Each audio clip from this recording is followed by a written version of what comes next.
दहेज के लिए बेटियों की हत्या हमारे देश में कोई नई बात नहीं।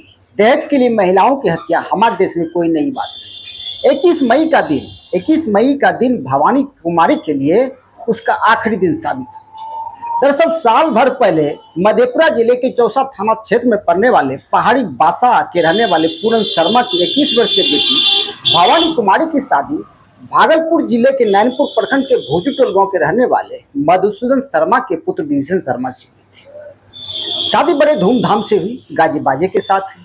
लेकिन शादी के वक्त जैसा कि लड़की वालों का कहना है कि लड़के वालों द्वारा स्कॉर्पियो की मांग की गई जो पूरी नहीं की गई। इसकी वजह से उसकी पुत्री के साथ लगातार मारपीट झगड़ा झंझट किया जाता था और यह लगातार विवाद होता था, जो अंततः भवानी कुमारी की मौत बन गई। 21 मई को भवानी कुमारी के घर वालों को फोन जाता है कि उसकी पुत्री कहीं भाग कर चली गई। वे लोग वहां से भागे आते हैं। जब भोजूटोल गांव यानी उसके ससुराल पहुंचते हैं तो ससुराल में उसकी लाश मिलती है। उसकी बेटी अंतिम सांस ले चुकी थी, यानी दुनिया से चल बसी।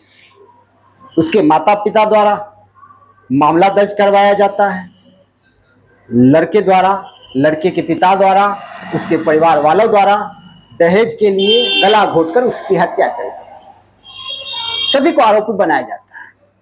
लेकिन घटना के 48 घंटे बीत जाने के बाद भी अभी तक एक भी आरोपियों की गिरफ्तारी नहीं। एक कहावत तो आपने सुना ही होगा, फिल्मों में भी आप डायलॉग सुनते होंगे, पुलिस के हाथ बड़े लंबे होते हैं। लेकिन भवानीपुर पुलिस के हाथ इतने छोटे क्यों?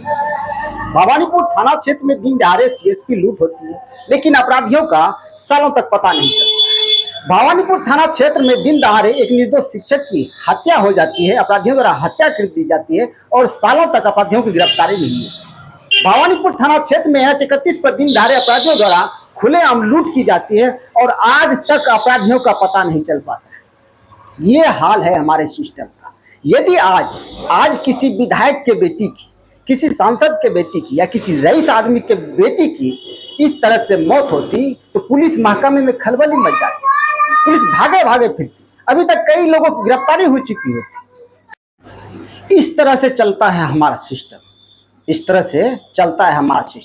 जिस दिन भवानी कुमारी की मौत हुई उसके ससुराल में केवल 112 डायल की 1-2 पुलिस और भवानीपुर थाने की पुलिस पहुंची। कोई बड़े पदाधिकारी नहीं पहुंचे थे।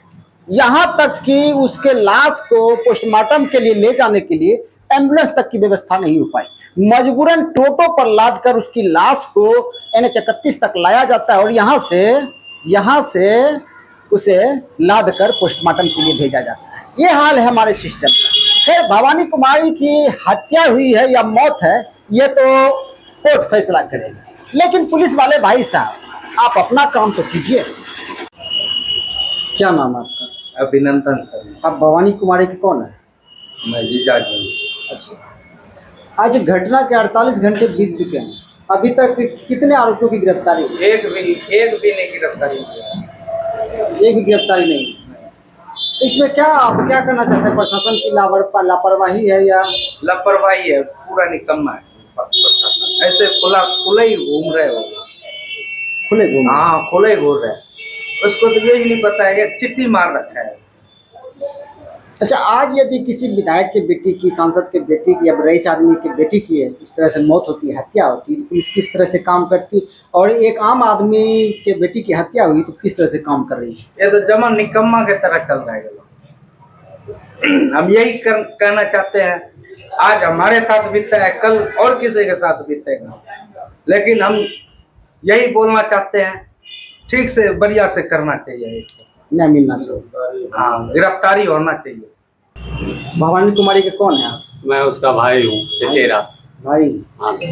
अभी तक जिन लोगों को आरोपी बनाया गया था, कितने की गिरफ्तारी हुई? एक भी नहीं किया है सर, एक भी नहीं किया है। ऐसे काम कर रहे हैं जैसे घुसखोरी की तरह, और ये काम करने वाला लगता है ये नहीं है थाना, और ये नहीं आगे सुनेगा तो मैं आगे कार्रवाई करूंगा। और रुकने वाले से नहीं हूँ मैं, रुकने वाले से नहीं हूँ, क्योंकि ये काम करता ही नहीं है। आज 4 दिन हो चुका है, 9 एक बार भी गया है, 9 ये जाता है, इनको पैकेट में पैसे भर दिया गया है। भरने वाले एक से एक आदमी है इसके, और ये सब जो है ना था, कोई सुनवाई हम लोगों को नहीं कर रहा है, कोई सुनवाई नहीं। कोई सुनवाई नहीं कर रहा है। आपको क्या लगता है कि लड़के वालों ने मिलकर उसकी हत्या कर दिया इन्होंने, सारा मिल करके, सभी आदमी मिल करके, जो उसके सदस्य थे घर में, उस सब आदमी मिल करके उसको टॉर्चर किया। टॉर्चर करने के बाद उसको फांसी लगा के मार दिया गया। किस लिए? वो उसकी सास, उसकी ननद और 2 देवरे थे। इसकी वजह क्या?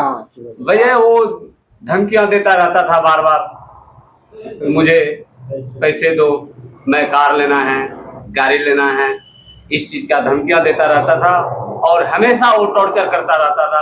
टॉर्चर की बजाय मैं उसको लेकर आने के लिए भी आए थे कि चलो अपने घर, कोई बात नहीं है। उन्होंने बोला कि लड़का जो था, जो हम लोगों रिश्तेदार खास जात लड़का जो था, उन्होंने बोला कि 2-4 दिन रहना है, फिर मैं आपको यहाँ दे आएंगे। मगर उन्होंने दे आने की जगह उन्होंने मौत के घाट उतार दिया उसकी। भवानी कुमारी के मौत के 48 घंटे से अधिक बीत चुके हैं, अभी तक एक भी गिरफ्तारी नहीं हुई। आपका क्या कहना है इस पर? हम उसका पिता हैं भवानी, और अभी तक गिरफ्तारी नहीं हुआ। न एक बार पुलिस वहाँ पर रेड मारे हैं, एक बार ही नहीं गई। नहीं। और हमारे लग रहा है कि वह पैसा दे करके इसको खरीद लिए हैं, और वो उसी कारण से नहीं जा रहा पुलिस। अगर यहाँ पे कार्रवाई नहीं होगा तो मैं यहाँ से आगे के लिए कार्रवाई करेंगे, जहाँ तक होगा हमने कार्रवाई करेंगे, बल्कि उस कातिल को छोड़ने के लिए हम तैयार नहीं हैं।